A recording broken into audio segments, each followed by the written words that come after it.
I'm Ebon. And I'm William. And welcome to another episode of the Thick and Thin Podcast. And welcome to another episode of the Thick and Thin Podcast with William and Ebon. This week, we'll talk about the special election results across the country, as well as our trip to Vegas. To keep tuned in for a fun episode of the Thick and Thin Podcast. That was pretty good, huh? I was not prepared for that. Yeah, I know. I know, that's because you made me wait to start the podcast, so I've been thinking about how to intro it the whole time. So and, you're welcome? I guess. I suppose. Welcome back, everybody. Mm-hmm. We had I guess eventful week. Yeah. Sort of. Yeah. I mean, not really for us, like individual, like for us per se. Yeah. Sort of. Not really.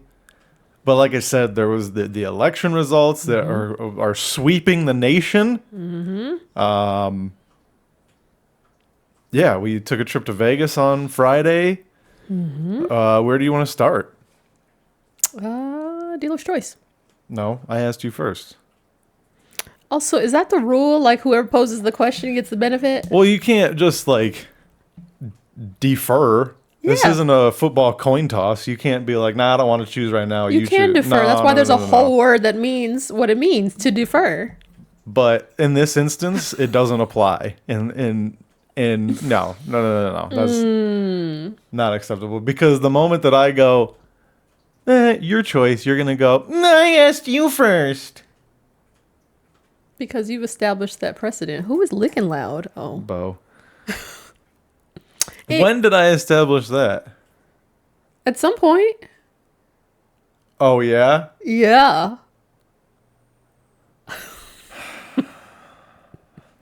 We're going to have to make our charter couples rules for decision making. I'm sure they'll be useful for other couples. Charter? Mm-hmm. What do you mean? The first ever charter. That's a thing? Yeah. Oh, I don't know. That's how that word was used. Yeah. But anyway. Well, as of right now, it stands that I asked first. So. Mm-hmm. Anyway. Let's talk about the election results. Okay. So for us, the big one was Prop 50 for the gerrymandering thing. Yeah, that was actually the only one for California's, or at least SoCal's ballots anyway. Yep. And it passed, and then naturally the California GOP filed a lawsuit against it. Of course. Of course. Which probably, if things weren't so heightened right now, we probably wouldn't even have heard about it. Yeah. You know, I feel like every election result has a lawsuit filed after it. Isn't it like every presidential election they go, no, recount that shit? Like pretty much every one, they're let's make sure. I hate to say it, but only the ones where the Republicans lose do they? Really? Yeah. Oh. Democrats have been like, okay, we accept, we concede, we move on. Republicans not so much, at least with presidential ones. Not so much. And apparently Prop 50. Yeah. So. I mean, I guess that makes sense because they are the ones to like lawyer up and like we're gonna twist the rules to make it work for us, kind of thing. Yeah, I guess that makes sense. I mean, if you figure if Hillary had contested and demanded a recount right away, she would have been president because she won the popular vote. So yeah, but she conceded right away. So that just. But no matter what, but it's not about popular vote. Well, it's electoral vote, but I mean, I feel like there might have been a chance if she contested it, but really, she was trying to be good sportsman and not. See how that worked out? Yeah. But. So yeah, that passed. I still don't know how that's gonna affect us. I like to be like, I trust these politicians to handle. But every time I say that, I go, that's a dumb thing to say. Well, apparently it allows for redistricting until the next census, which is 2030. It's not indefinite, and it's not an indefinite change.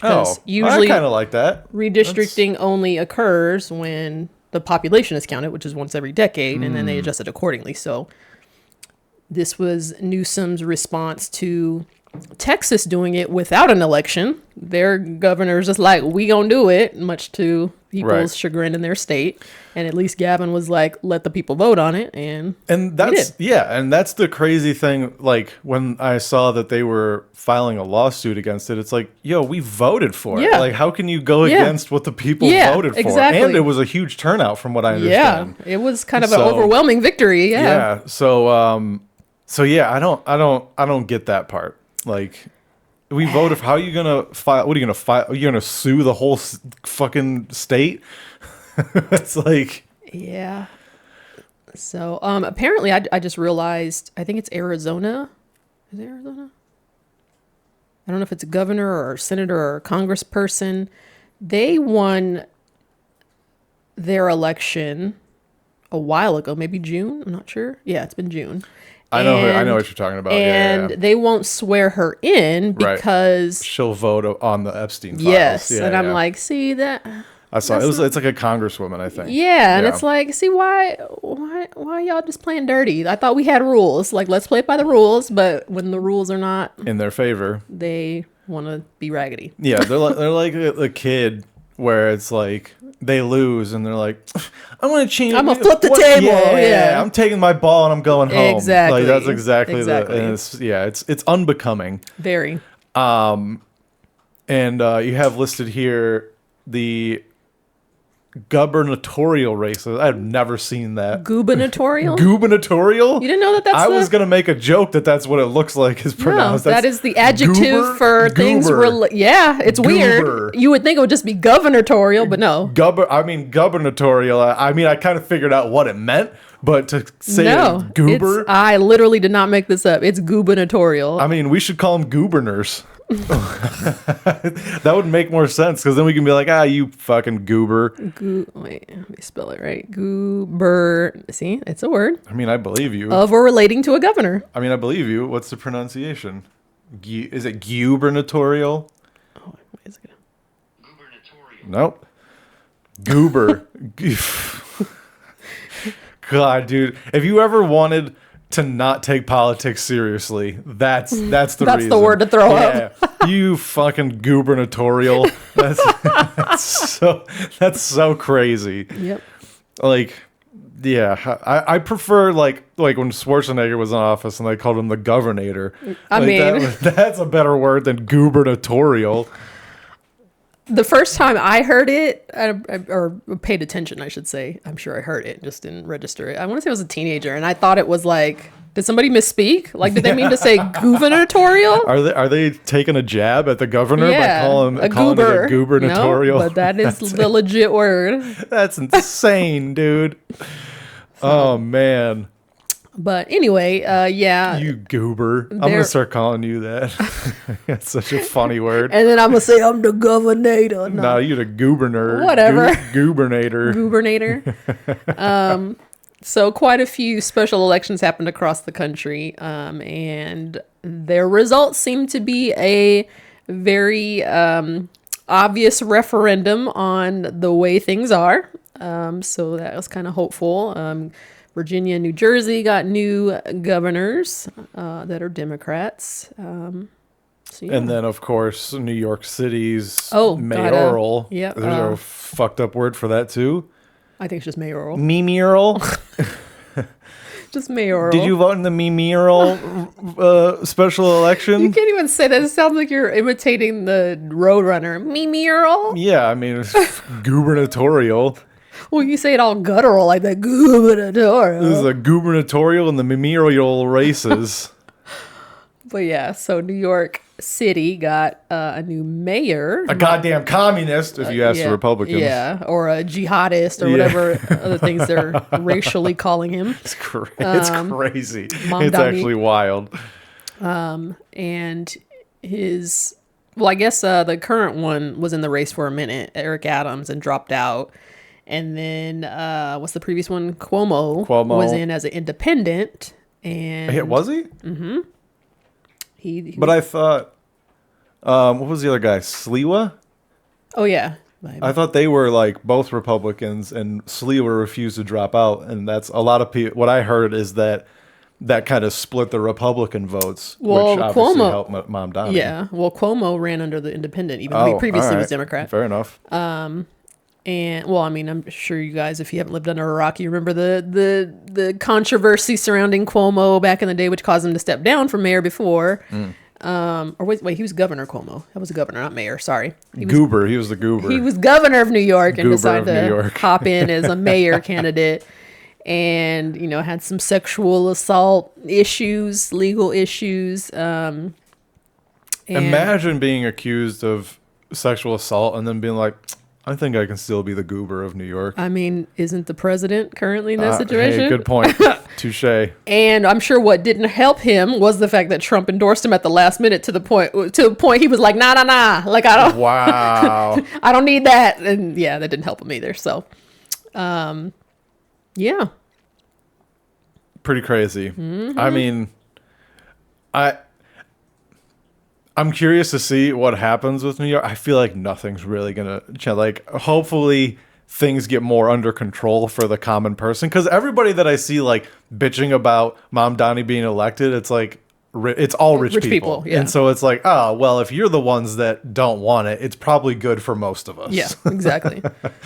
So, and he's made some pretty, like, hefty promises, most of the largest of which is, like, affordable living, which, I mean, New York City tops California on the cost of living. By a long shot, yeah. Yeah, let's see how that plays out. Yeah, we'll see. The pulse of the nation is showing its face right now. Yep. You can feel the hopefully the tide's changing. Discontentment. And then, well, speaking of discontentment, there's this whole back and forth with the shutdown and specifically SNAP benefits, and depending on when you read the news, it's like they're releasing funds, they're not releasing funds, they're releasing funds, they're not releasing funds. They're gonna do half of it, and then they're not gonna do half of it. The judge says you have to do all of it, and then the White House is like, nah, fuck that, because. It's like it's crazy. It's crazy. Imagine not wanting to feed 42 million people. Right? Like you would think that would be a universal thing that everybody could agree on, is that just because poor people should eat. Yeah, just because they don't want to budge on healthcare. Mm-hmm. Yep. Which it's like, it's weird because it's like both sides of this affects like poor people. It's like if the Democrats budge, then our healthcare is going to be messed up. You can eat, but you don't have healthcare. Exactly. Yeah. Whereas you can eat that shit food that's going to send you to the doctor. Or you cannot eat and have healthcare. Right. So it's like, it's like that sucks to be a bargaining chip in that 100%. way. 100%. Yeah, it's messed up. It's really messed up.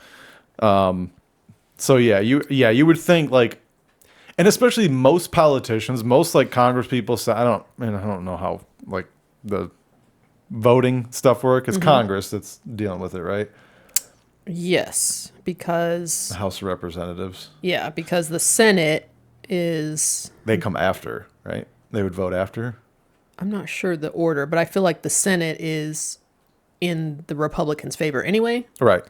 Whereas, and I think specifically with the Congress right now, even though there are overwhelmingly more Republicans than Democrats, I think some even Republicans are like, nah, like, this isn't cool. So that's why there's the standoff.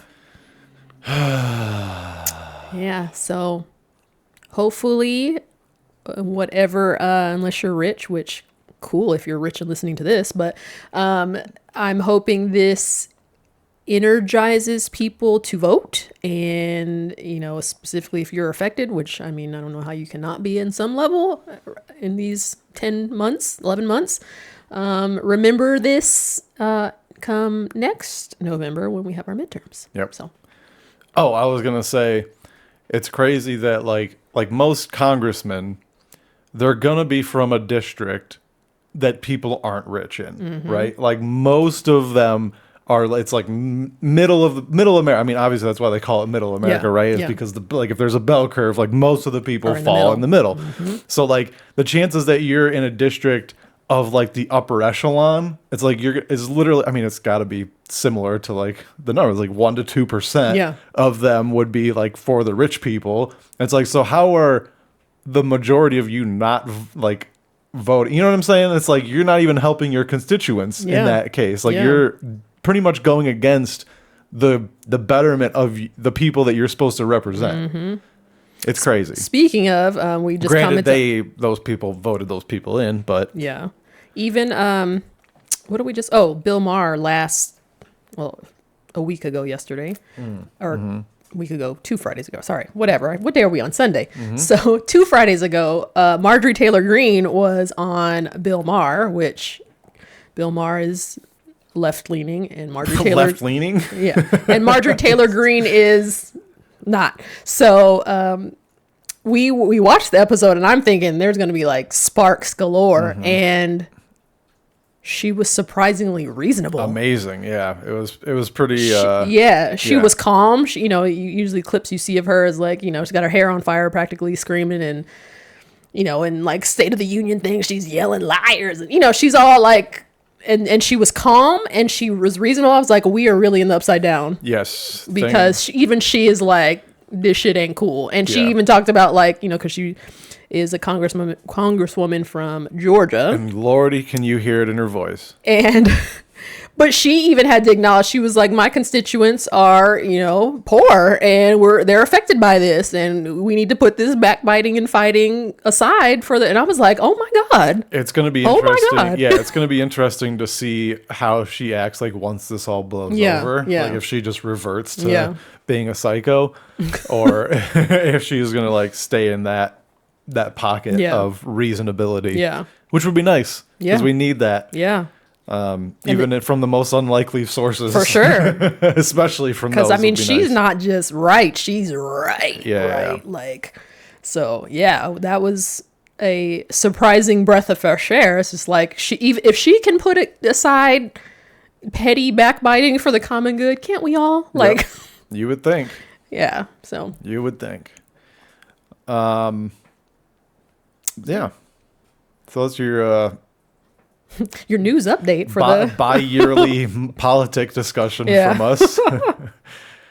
Let's see. We went to Vegas on Friday for friends of ours vowel VOW, not renewing their vowels. Yes. Their vowels. Goobers and vowels and here we go. Yeah. We went to Vegas. We left early on Friday to avoid traffic and nailed it. Mm-hmm.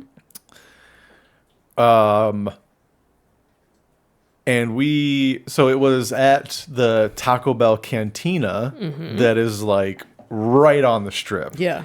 It's like on the corner. Yeah. Yeah. And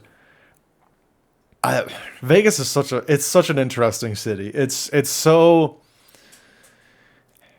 claustrophobic. Very. Like when we were once we got off the freeway and you're driving through the streets of Las Vegas, like all the buildings. You can't see the sky hardly. You can't see the sky. And like there's barely a sidewalk. Yeah. Like it's very especially off the strip, it's like tight. Mm-hmm. And we even drove down part of it that was definitely a part of the Grand Prix that they have there yearly apparently now. And because they had like the fences that were up and like the barriers and all, it was I don't know, it felt like, am I being like rounded up? Yeah. It felt weird. Yeah. Like it was like a zombie apocalypse kind of style thing. And it's like, I don't know, when you're driving through it, you're like, I hate this. Like, this city sucks. I don't want to be here. They're parallel perpendicular intersections. Right. Like, I don't know what lane and which way I'm supposed to go. It's like 5 lanes and it goes crossways across 7 lanes. And you're like, what is going on? Actually, it's more than 7 because it's 6 going one way. So it's like 10 to 12. Yeah. It's pretty crazy. But once you park and then you're like a pedestrian and like you're going to places, like, this is pretty dope. It's so interesting. I don't know how it manages to like pull that off, because it's like pure anxiety and just like, I gotta get the hell out of here until you're out of a car. And then it's like everything's inviting. It's bright lights, it's big screens, it's like, come drink, come gamble. It's just like, yeah, it's very strange. Yeah, I mean, I kind of, I'm trying to think, have I been to Vegas and used the services of like Uber and Lyft? I don't think I have. I kind of wonder, like, if you're not driving but still on the road, how much that eases that feeling. Still, just not driving but still on the road. Oh yeah, I'm pretty sure it's all on the driver, especially if you're taking an Uber or something. Like, you're probably a little inebriated, so you're like, fuck it, it's like, whatever. I mean, when I went for my friend's bachelor party, we took an Uber a couple of places, and I didn't even consider it. Okay. It was like their problem. Yeah. You were just chilling in the back. Yeah, 100%. That's fair. 100%.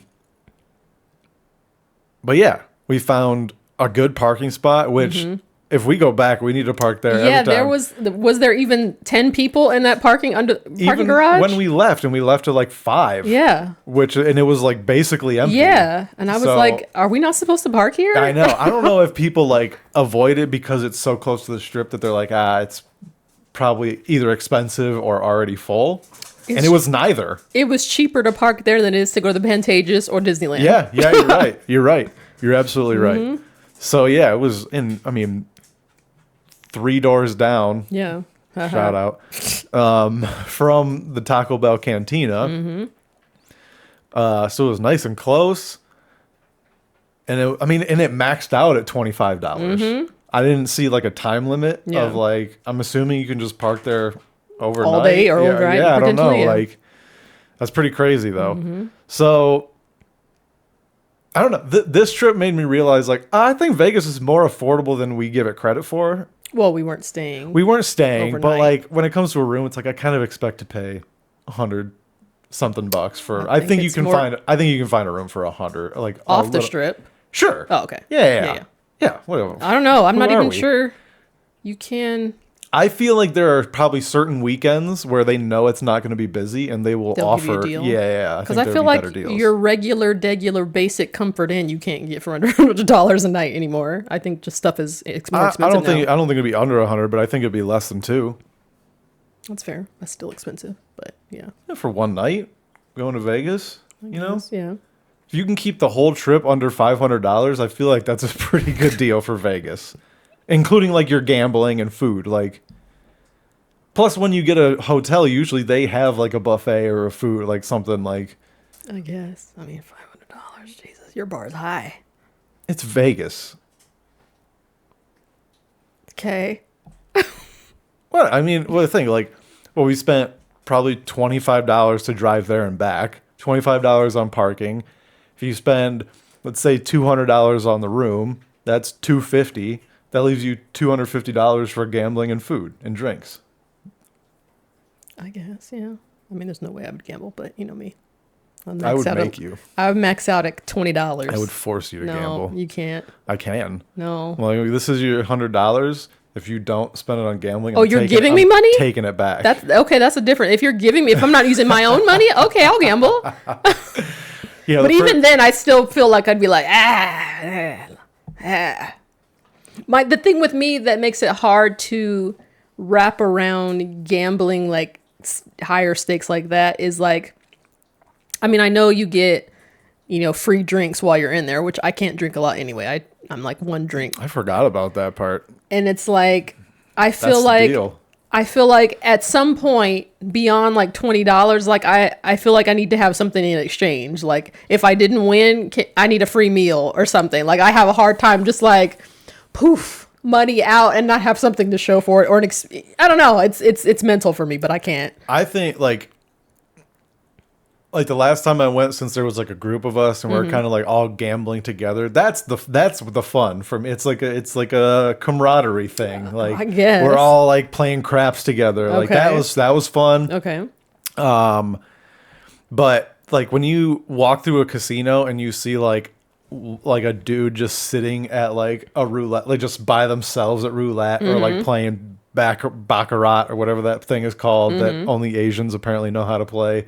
That's the only people I know ever seeing that game, playing that game. I've heard of it, but I don't know how to play Middle Eastern people and Asian people are the only people I see playing, and they're betting like $5,000 a hand. It's crazy. It's crazy. I love standing by the high roller. Like there's a cage that you have to be in because you're poor. Yeah. And they don't want you to rob people. They don't want to catch your poor. And that's their mentality. It's like, I don't want them near me. They obviously have bad luck. Yeah.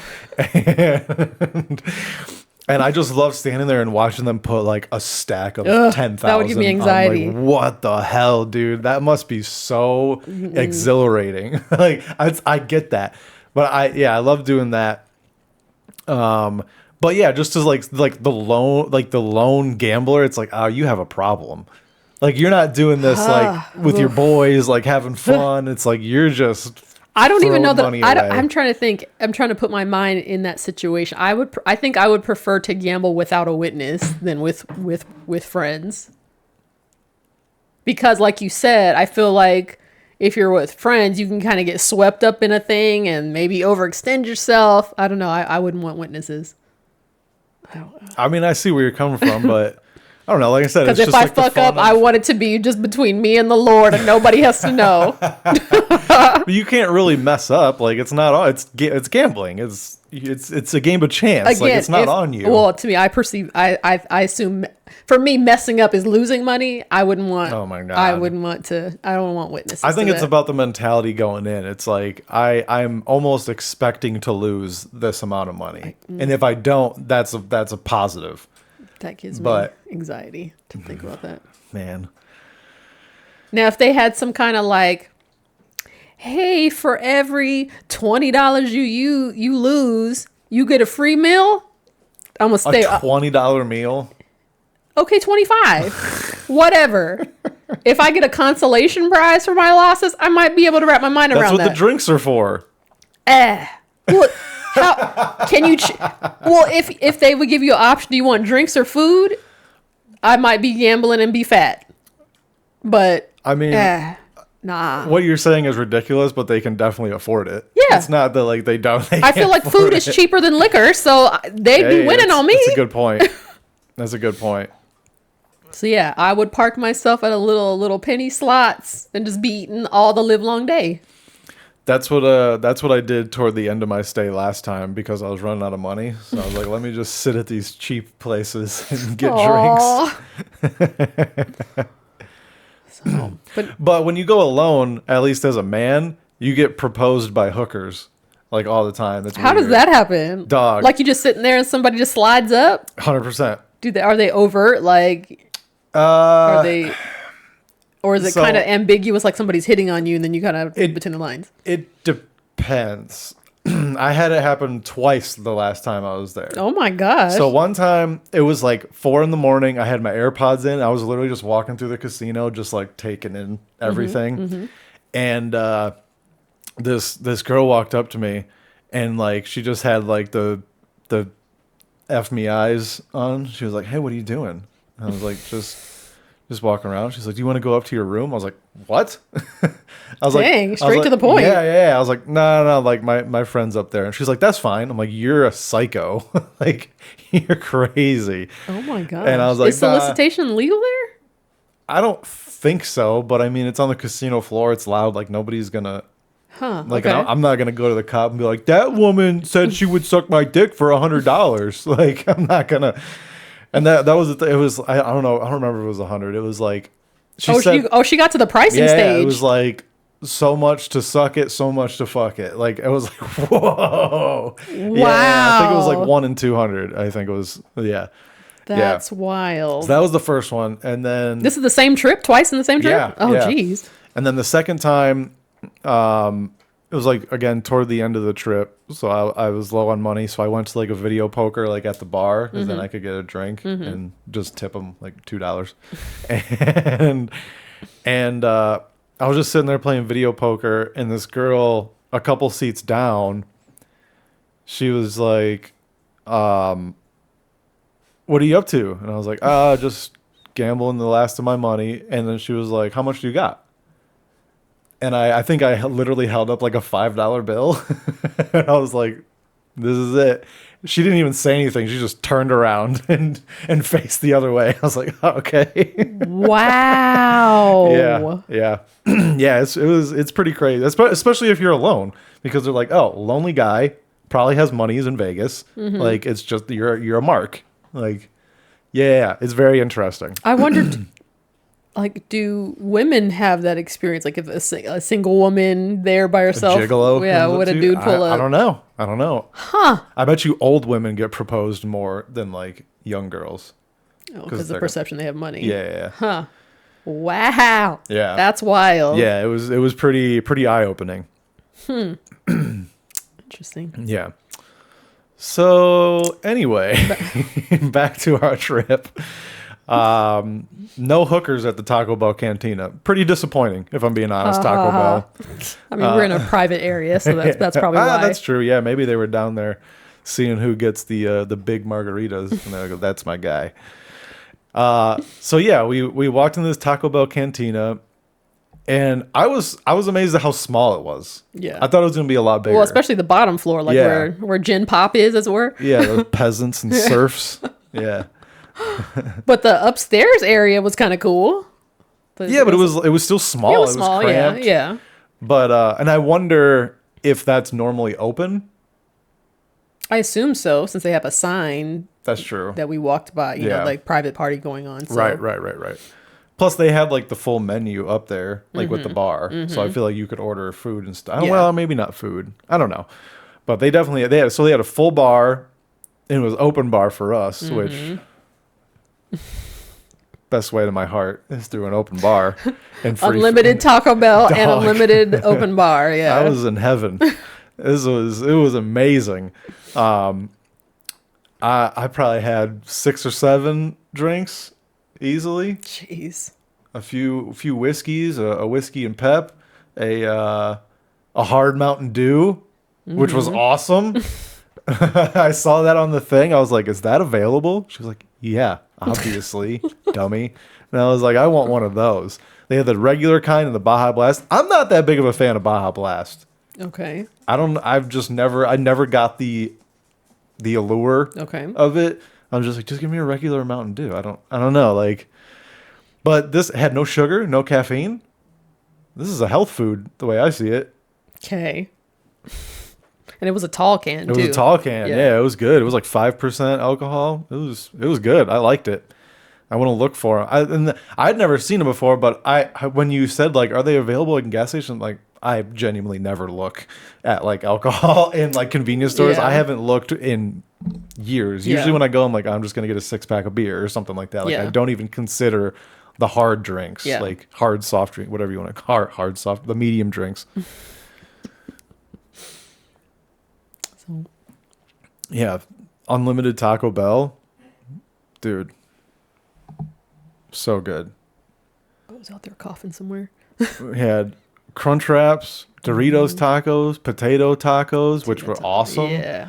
Mexican pizzas, which I was surprised at, considering how annoying they are probably to make. I mean, they're popular. They are popular. I mean, regular tacos. Oh my God, I ate so much.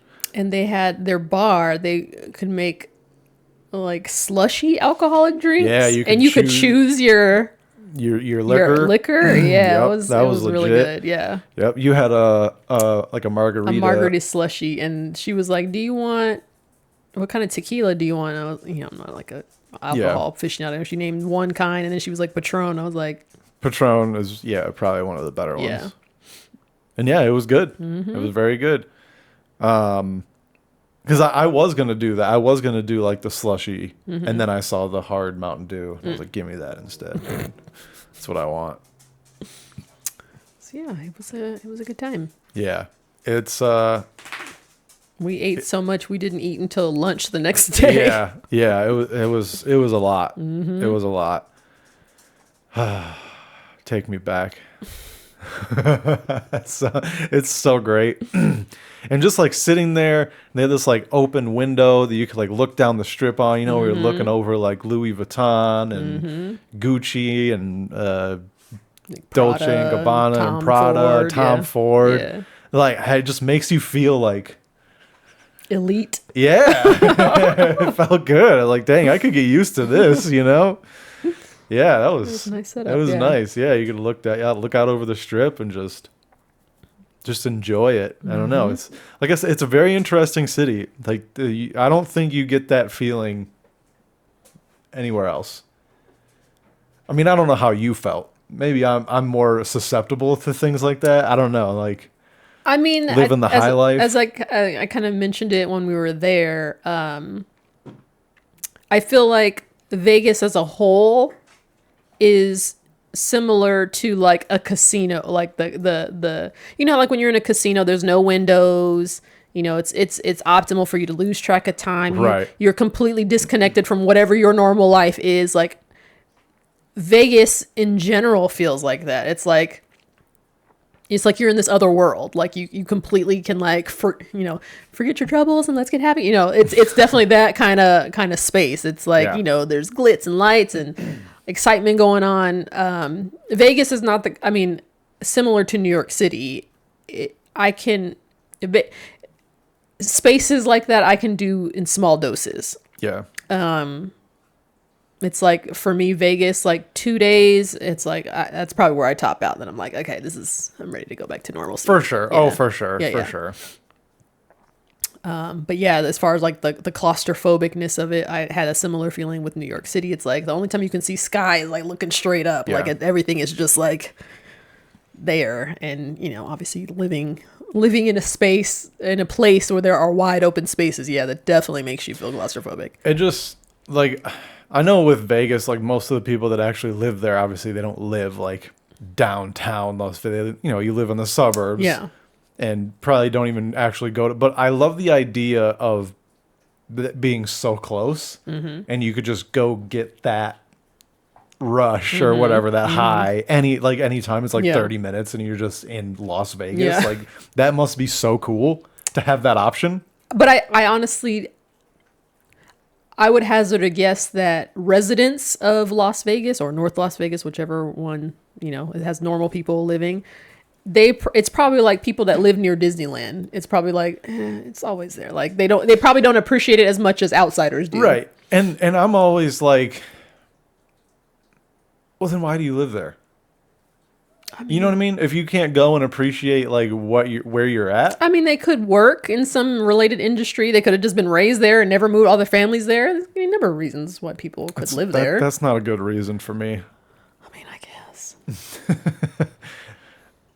I don't know. Especially Vegas. It's like, like I feel like I would want to go like maybe not every weekend, but like once a month of like, let's go. I don't know. I feel like it would get old if you lived there that close. Maybe, but. And keep in mind, like the stereotype of Vegas literally is just like, what, 2 streets tops? Right. So, I mean, it's not, you know, in comparison to all of the city limits of Las Vegas, it's still a relatively small percentage. Sure. Although I'm sure it's like 90% of its economy, but yeah. I don't know. I don't know. It just seems so fun. I mean, clearly it is. It's a frequented place. But like, you know, you can go to Fremont Street and you can go to the strip. You can just pick like, oh, we're just gonna go spend the evening at the Bellagio on the gambling floor and on the casino floor and just I don't know. Watch the sports game, like put a bet down on the sports game and have some drinks, and then when it's over, like go home. Like that would be awesome. But I also wonder if other like normal places in Las Vegas, not the Strip, not Fremont Street, is gambling readily available. You don't have to. Yeah. Yeah. I mean, I was disappointed that there weren't slot machines in the Taco Bell, if I'm being honest. Well, given how small it was, I mean, you just put them in the wall. Like yeah, an ATM. But given that it's such a small area, small space, they don't. It's designed to get people to keep moving in and out. You don't want people to stay there for a while and it takes up seats. And they can't. Yeah. So that was a fun trip. Happy 10th anniversary, Danny Donna. Mm-hmm. So yeah. Yeah, it was cool. Mm-hmm. I was pleasantly surprised with the Taco Bell. I wasn't sure what to expect really. Yeah. But it was one of those things of like, I could see myself doing this for like an event. Yeah. Like, because it was awesome. I mean, it was like 2 hours. I'm sure it was expensive. We don't really know. But, like, 2 hours, unlimited Taco Bell, unlimited drinks is like...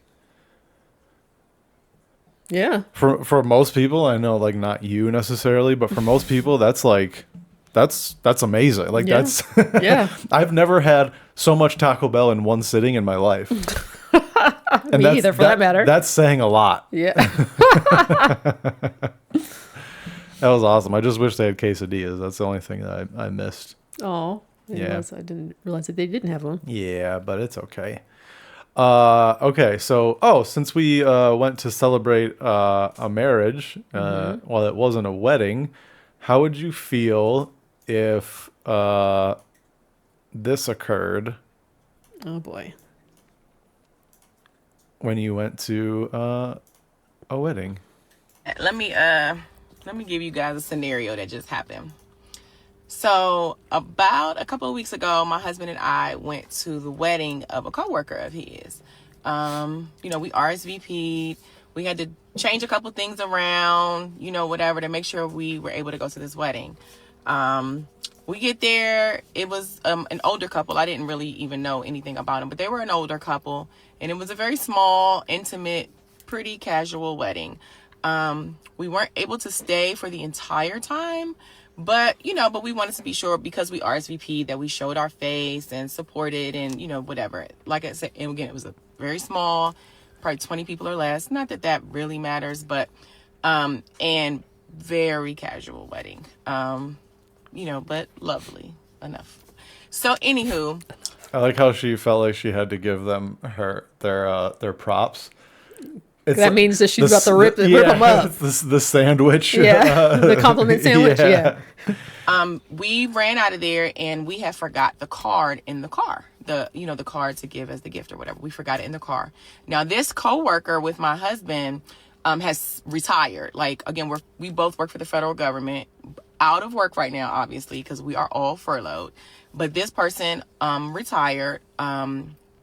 Both of the spouses that got married, both of them worked with him, and both of them are now retired since all of this going on. Anywho, so we accidentally forgot the card in the car, what have you.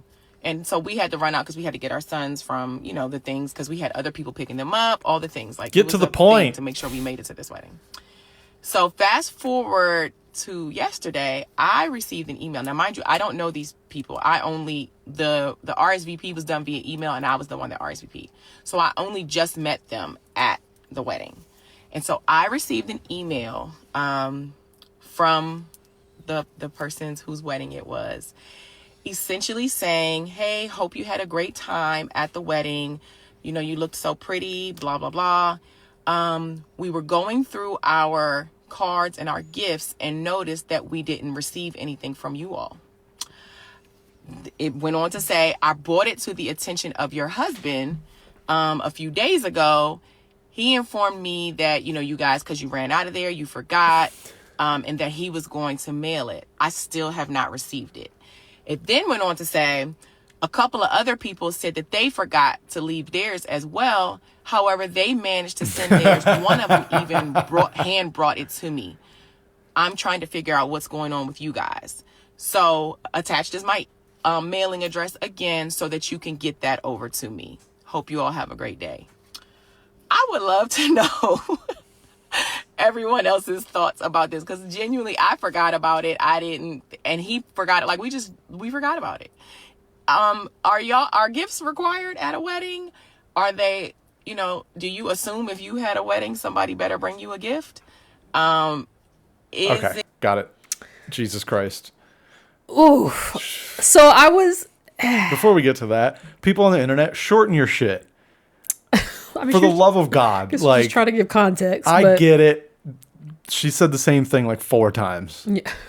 We got it. You forgot the thing in your car. Got it. Sorry. So I was almost sort of giving the bride and groom a benefit, or whoever emailed her. I'm assuming it sounded like the groom. Nah. As in the sense that when he was like, "Oh, your husband mentioned you forgot it," if he was checking in, like, did it get lost in the mail, or like in a concerned security way, but it didn't sound like that. No, it didn't. It sounded awful. Like even I don't know. Like I'm not contacting a person, even if like, oh, maybe he got lost. It's like, oh, I guess I got lost. Yeah, I don't know that I would ever reach out like that. Never, ever. Her question was, is a wedding gift required? I mean, nothing is required, obviously, but according to social norms, yes. Manners, whatever, it is expected that you bring a gift similar to if you're going to a birthday party or whatever. However, the ballsiness, the gall to reach out and be like, we noticed we didn't get anything from you. I mean, maybe the bride and groom might, talk shit or, notice it privately to themselves, but to take the next step and reach out to the person is so gauche, bad manners. Mm-hmm. Ew. Like, who would do that? Also, if you're retired, you shouldn't be needing gifts. You know what I mean? I understand, like, if you're like a young person and you're like, man, like whatever money that they're gonna give, like that would really help on like our honeymoon or like whatever. Like, but if you're retired, it's like your house is furnished. Yeah, you don't need that toaster that they were gonna give you. Also, this is clearly taking place in 2025. They're talking about the shutdown. Times is hard out here for people. It'd be hard. So cut them some grace. Like they thought well enough of you to show up and support you.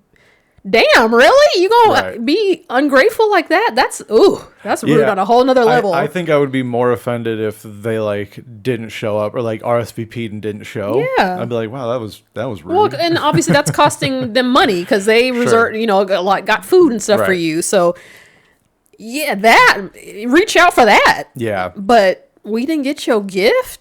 What? Yeah, that's crazy, dude. Jesus Christ. I would be like,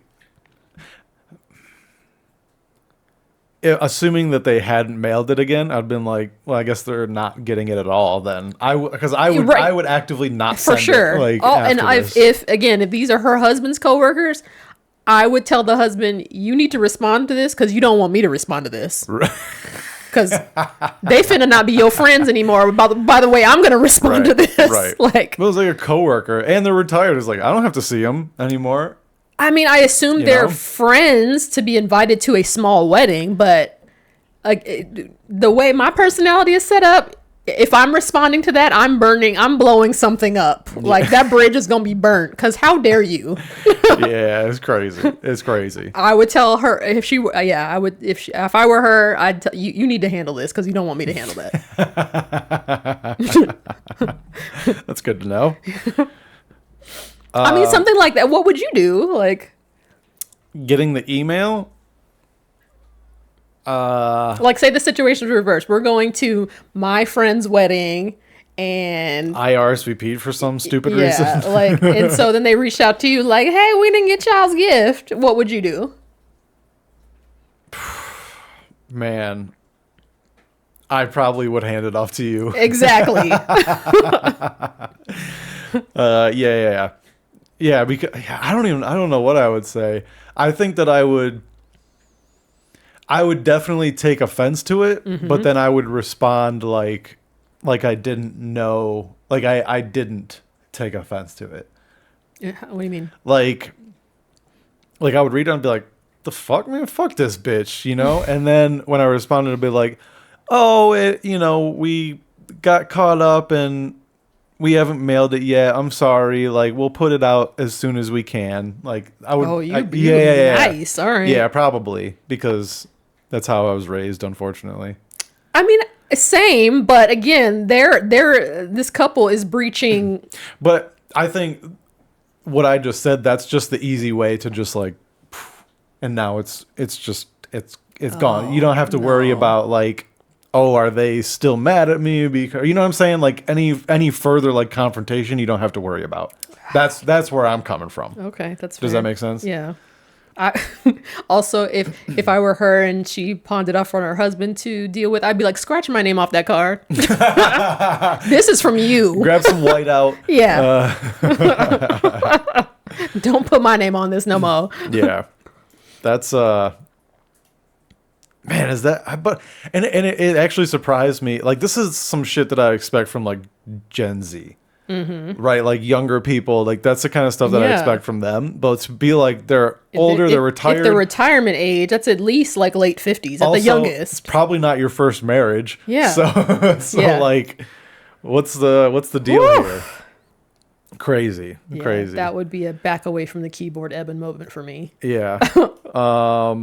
Well, since we're on the topic of scolding, I came across this maybe a week or two ago. It says 78% of men like getting scolded by their girlfriend whenever they make a mistake. What? Who likes getting scolded, period? I know. I feel like these are also the guys that would be okay with like watching their girlfriend get banged by somebody else. 78% of men? I don't know, man. I wouldn't think 78% of men would want to be scolded. Read the thing, because I need more information. It says men actually enjoy getting scolded by their girlfriends whenever they make a mistake. Experts are calling it the domestic thrill syndrome, where men feel more alive only when their girlfriends unleash the ultimate. This is in like Hindi or something. I looked it up before I translated it. I can't remember what it was though. Okay. I wish I could remember. Anyway, sociologists say this strange habit gives men a sense of direction in life, as most of them only realize they've done something wrong after the legendary girlfriend stare, followed by a full lecture that lasts longer than their college semester. What? Meanwhile, the remaining 22% of men confess that they too like being scolded, just not in public. Oh, this is in public. I don't know. I guess it didn't qualify that originally, but what? Yeah, this is some cuck stuff. Like, wait, can you find out what the translation of that? I'm genuinely curious now. Oh, sorry. Oh no, here, don't worry about it. It's use fine. your phone. But then how am I gonna? Oh, I gotta type it out then. Okay. You don't speak Hindi? No. So Ari. Tum. Kabhi. What? SUDHROGE. BHI. Translation. Yeah, Google Translate will do it. Oh, I probably should just put it in the Translate app, huh? Oh, yeah.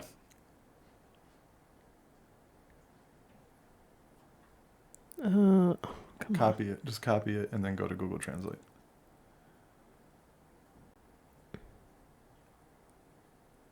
Come on. Ugh. Copy.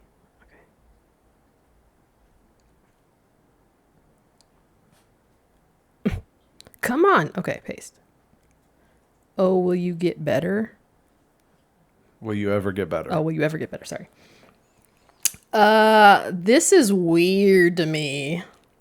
I mean, gender, whatever's aside, I can't imagine anybody likes being scolded. So this is weird to me. Dude, I got scolded enough as in like sports and stuff. It's just like, I don't need this from the person I'm supposed to spend the rest of my life with. That's crazy, dude. Yeah. No. I don't know. Yeah, I don't know where this. I think maybe it does come. Like again, like maybe this can't be like an older person thing, because older men are not gonna go for this. No. So if this is like a younger generation thing, it's probably that they were never told. They never had that like motherly like, don't do that kind of thing, and so it's like it's a Freudian kind of thing, you know. It's the part where it says this strange habit gives men a sense of direction in life, as most of them realize they've done something. They've realized they've only done something wrong after the legendary girlfriend stare. Like, bro, what? Like, you just are existing and waiting to be guided and shown. 78% of men. What in the hell? Yeah, nothing would like cause me to resent someone more than being regularly scolded for by sure them. And in public, apparently, because the other 22% of men are preferred in private, which What is wrong with these young dudes out here? I don't know. Have you ever scolded me? No. I don't think so either. Like, and also define scolding. Like what this chick is doing. Well, is it like, is scolding just like,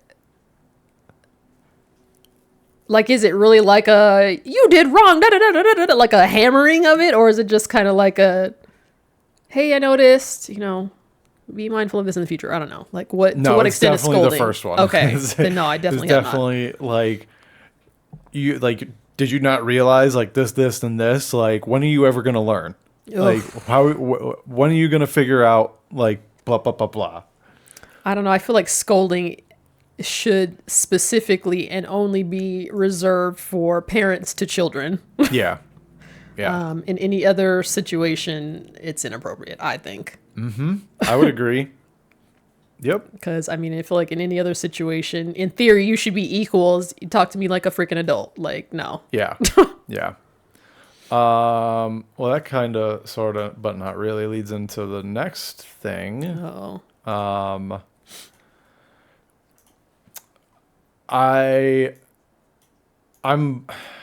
perplexed by this one. Like, I get it, but it's also like rude. The post says, okay, first of all, the picture appears to be in some kind of like airport or maybe bus terminal. Somebody's in line with luggage. And the outside caption says, I've never both completely agreed and completely disagreed with the person more in my life. And the inner caption says, this girl at the airport, oh, that's where they are. This girl at the airport waits until the queue moves all the way forward to move. People confronted her and she said, it's the same as if I move now or later. Oh, okay. So this is interesting because I've had thoughts like this usually in like a drive-through. And while this chick is not wrong, it is the same as if she moves now or later. The fact that the line could go out into more space unnecessarily, but for her moving, it's like I see both points. And when I brought up the drive-through, I encountered this in Starbucks, this line frequently. It's like, before you even get to the point where you place your order, like a car in front of me, let's say, will not, probably be in his phone and not realize that the car in front of him is moved up. And whether or not the car in front of me can move up to be able to order or just move up a car length and still not be first I find myself being like, bruh, like move. And then it's like, but then and then I have to check myself because I'm like, well, it's not like that would get me there any faster. It goes back to just like social norms, and it's also just like it's kind of like respect, because when you're moving along, it makes you feel like it's progressing. Yeah. So you're not like just sitting there. Yeah. The only time I will wait for like in a fast food is if like someone orders and then they pull up, but there's not enough room for me to reach to get to the speaker, because I've had the instance before where like the front of my car pulls up, and then I can hear in the speaker them go, "Hey, can I take your order?" And I'm like, "I'm not." You're like, exactly. And like I hate that, so like I'll wait for that. But then and we were just talking about it driving to Vegas the other day, where we were at a stoplight, and the person in the lane next to us like left like easily more than a car length between them and the car in front of them. That drives me insane. Because again, like the people back there, it's like you could get an extra car through that especially other if it's near intersection where there's like gridlock. It's like, well, you could potentially prevent one car from hanging out in the intersection if you move up. Yeah, that's where I'm at with this. Like, I do see her point and her logic, but that doesn't make it right. Right. Yeah. Well, I mean, to the original caption, never completely agreed and disagreed at the same time. I mean, I get that. Yeah. That's visceral. But it's like to make like the people like they're on the concourse, and it's just like now I have to like, oh, excuse me, to get through this line of people that shouldn't really be there because she just won't move. Yeah. That's annoying. Also, I would go past her. I was going to say, the one way to fix that is if some of the people behind her in line went right on past her and moved up. Yep. And dare her to say something. Because to me, this is you're out of line in more than one way. Yeah, exactly. Yeah. That's all I would do. You gave up your space in line because you're not taking up this. That would be my argument. Yeah, if I were the people that confronted her and she said that, okay, be like, okay, all right, and just walk right on past her. Yeah, you can stay right here then. That's the move. I would do the same at Disney. Like we were in line and like somebody was standing on their phone and they're just like they realized the line moving. And we're like, hey, like going like it doesn't matter if I go now, but okay. Well, it matters to me, so I'm gonna go ahead and go. Yeah. Yeah. I feel like I've done that before in a grocery store. Really? Wow, you're so passive aggressive. No, I mean. It wasn't passive aggressive. I think it was somebody, it was like waiting in line and somebody didn't move up and I questioned whether they were in line. I was like, hey, are you not in line? And they kind of gave an attitude and were like, yeah. And I said, oh, okay. And I waited a couple 30 seconds, maybe more, and they didn't move and I went around them. Did they say anything? I heard them like whispering to like, like to whoever they were with. They did not say anything to me. This is so funny. I mean, that'll teach them. Well, and the thing is, I probably wouldn't have done that if they didn't give me an attitude when I was like, hey, are you in line? Yeah. Okay, cool. Yeah. Well, so am I. Yeah. Remember when we were out to dinner with our friends and the one is a psychology professor at the local college and she was saying that she gave her students an assignment to like break a social norm on purpose. Yeah. This would be like a really good example of that. Which one? The person not moving in the line? Yeah. Oh, okay. Yeah. Just like being like, it doesn't matter if I'm like, it's gonna be the same length. Like that's because it's just a social norm thing. Yeah, that is true. But it I don't know. It is kind of just rude to other people. So, but I don't know. We'll have to bring this up to her. Yeah. Because I think this would fit. Oh yeah, that's funny though. And this lady's fake blonde hair. Oh, this would make me mad though. If I was behind her, I'd be like, I see your point, but fucking move. You know what I mean? I don't know. So in certain situations, I love a good situation where if somebody's being an asshole and there's I can show you better than I can tell you. Yeah. And like I said, I would just and just walk. Excuse me, pardon me, with my luggage and wheel right the hell around her. Yeah.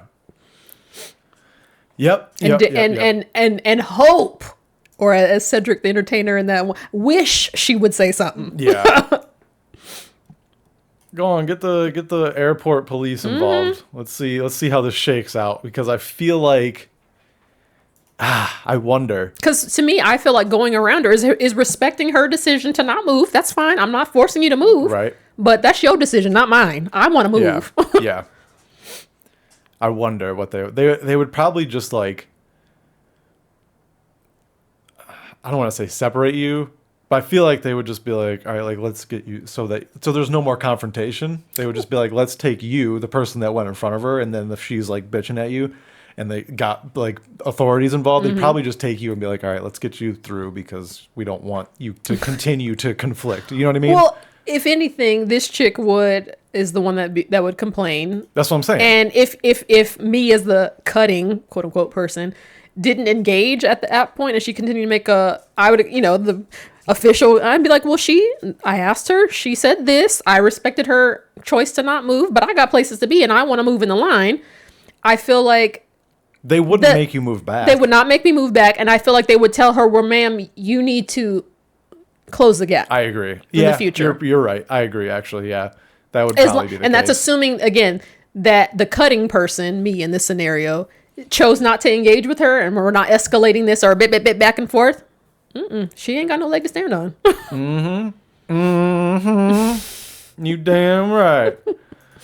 All right, we got one more here. Okay. When I saw this, I was like, man, I feel like this could have been you at some point.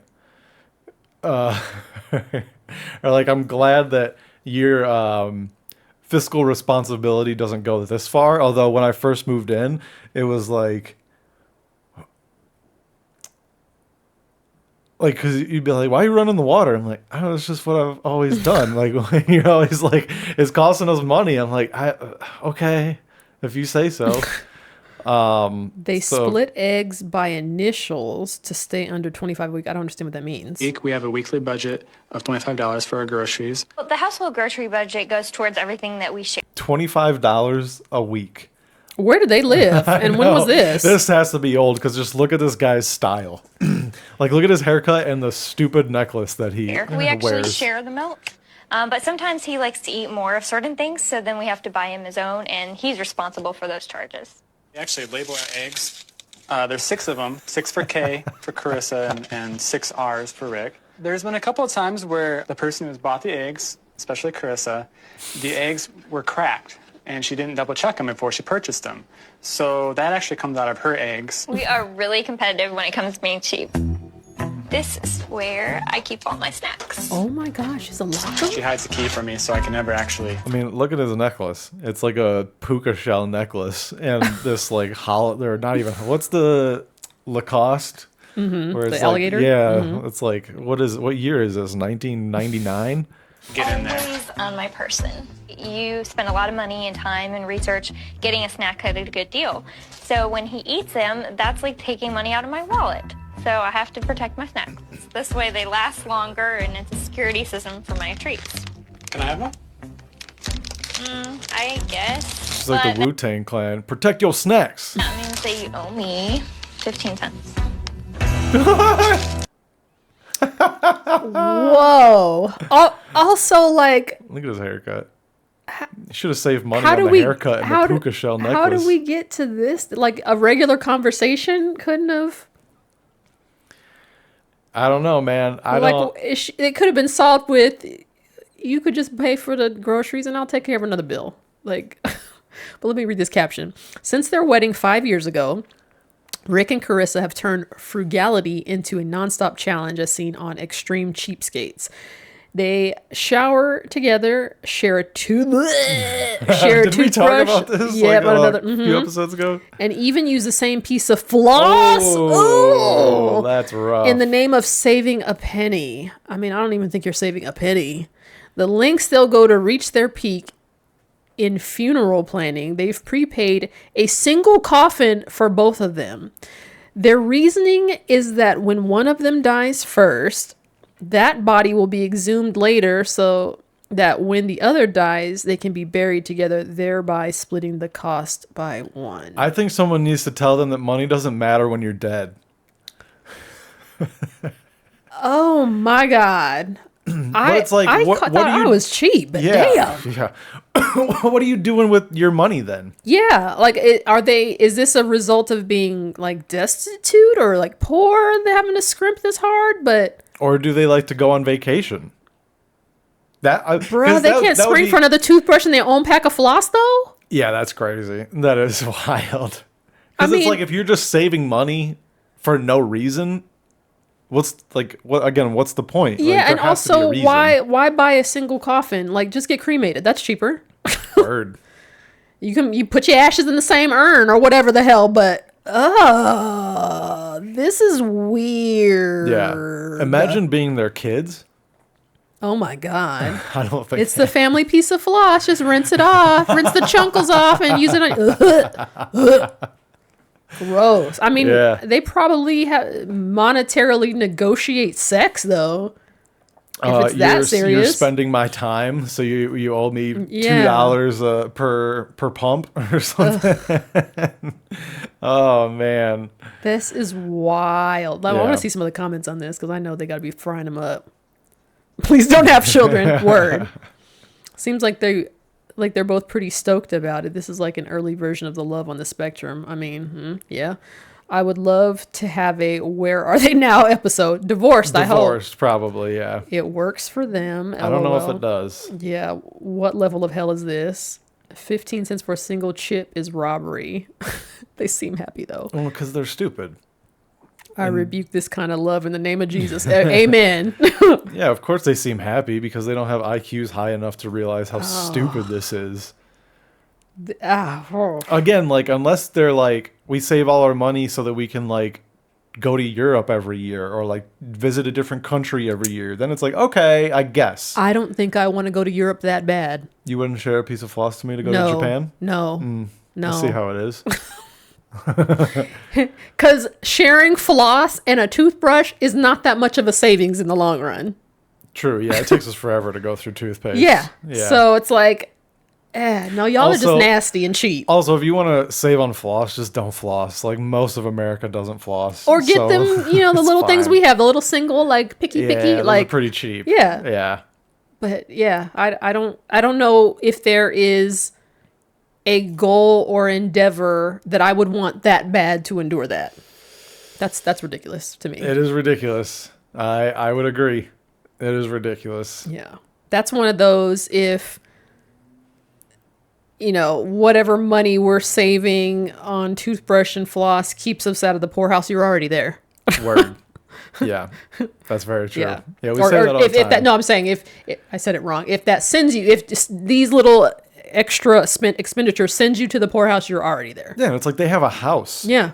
So like they look clean and reasonably groomed. They can't be that destitute. They're not homeless. Yeah, like some of it's not that crazy. It's like they shower together. It's like, well, we do that. I mean, yeah, sometimes, yeah, but but yeah, it's not in an effort to save money. No, that's not the point. Also, I don't know that necessarily. I think you could shower quicker by yourself than if there was like two people and you're like moving around each other and like, I don't think that actually saves money unless you're like rubbing each other with soap. Oh my goodness. I'm curious, like, if they were like this before they married, like, did this go into their negotiations prior to marriage, or they learned this, or was this a result of arguments post marriage? I bet you it's that one of like, you eat more chips than I do, and I never get to eat my zebra cakes that I buy. So if say the wife brought it up, like, you eat more than your share, I don't get to enjoy whatever, so you need to buy your, whatever. Like, was he just a dick and like, nah, I'm just gonna eat what I want to eat and fuck you, and then this was the result?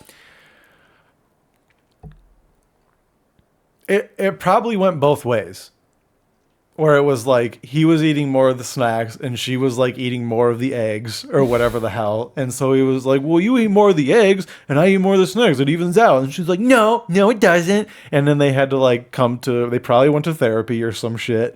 And this is the result, the healthy result? I don't know about healthy result, but it's a result.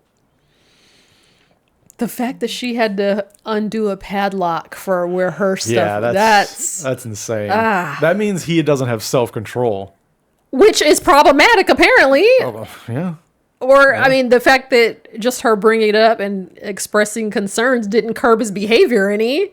And he's just like, I don't care what you think. I'm going to do what I'm going to do. And that's wild. I mean, Yep. And if it works for them, who are we to... But... Oh. We're normal people. That's who we are. Thank goodness. To talk. Yep. So, I'm glad that's not us. Thank goodness. I mean, I don't. If we were nitpicky down to that micro level, we wouldn't last. No, definitely not. Because if this is how they are about small, insignificant stuff, what are they like with big, major stuff? Yeah. Like when they take a trip to Vegas, are they like we're kind of just like, you drive and I'll pay for part. Like it's as simple as that. Yeah. But like they're probably like, well, we drove 224 miles per gallon. That's this much. And I paid for, you know what I'm saying? Yeah. Like they probably nickel and dime everything. And it's like, how do they buy a car, or how do they buy a house, or decide where to live? Like, I'm going to occupy 2.25% of this room. So when you break down the percentage of what I occupy in the house, I should pay that relative percent. I don't know. Yeah, or like the classic argument of like, you take up more of the bed than I do. Why do I have to pay half the price? Yeah. Oh God. Yeah. We got it good. Yes. All right, folks. Thanks for listening / watching.